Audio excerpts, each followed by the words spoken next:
Hi everybody. I'd like to talk to you a little bit about the strings that you're using in the racket, and in particular how frequently you should change those strings.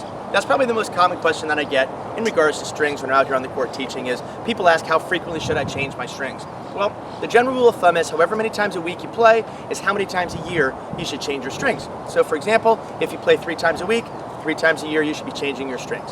Okay, why is that so important?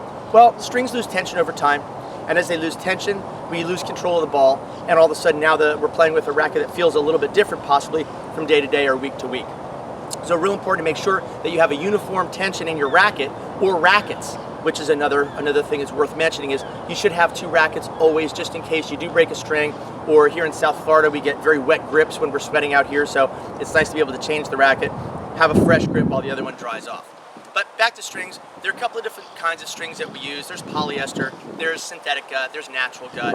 And rather than bore you with all of those details, just know that each string does react just a little bit differently. And some players use a hybrid of those strings. So again, but it's important to make sure that you're changing your strings on a semi-regular basis so you have a uniform feel every time you go out to use your racket. So what I'd like you to do is inbox me if you have any further questions. I can hook you up with a really good stringing deal if you're interested, and let me know how it works.